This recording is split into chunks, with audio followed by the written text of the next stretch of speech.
Sur Radio Crypto, les infos crypto pour ceux qui n'ont pas le temps. Le BTC qui retrace un petit peu ce matin, on est à moins 3%, 63 000 $ environ. On a même connu des grosses chutes hier, on va y revenir tout à l'heure avec des trucs assez incroyables. C'est plutôt rouge du côté de la map, sauf les blockchains qui surperforment ce matin. C'est quand même assez étonnant de revivre une mini blockchain season. On a Missile Sol qui nous pousse 12% dans le top 6, c'est assez exceptionnel. On a DOT, Avax et Luna aussi qui font des bonnes perfs, et aussi pas mal de cryptos solides comme Algo, Link ou VET qui nous font aussi des performances entre 5 et 7%.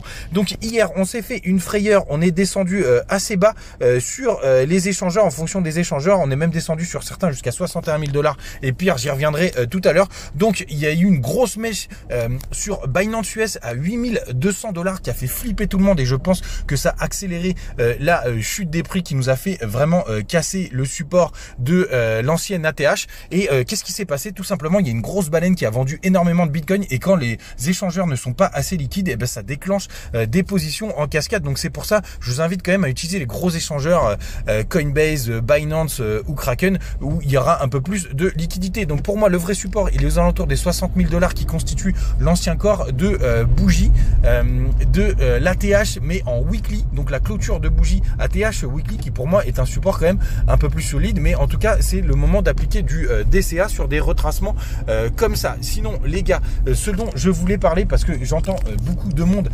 qui parle de la dominance du Bitcoin qui devrait surperformer. Franchement, moi je suis assez quand même assez surpris parce qu'on a quand même pas mal de simultanés sur ce cycle.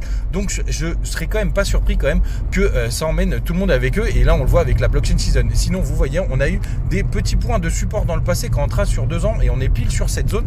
Donc pour moi ça peut constituer quand même une bonne zone de rebond. Sinon les gars, dernière chose, je voulais savoir, puisque pour moi on est bientôt dans une alt season, est-ce que je voulais que je vous fasse mon top 5 des cryptos, des alts qui pourraient pour moi performer pour cette fin de bull run? Si oui, vous faites péter les likes et vous mettez un petit 1 en commentaire. Évidemment, si vous en foutez comme d'habitude, vous mettez 2. Faites attention à vous et à demain.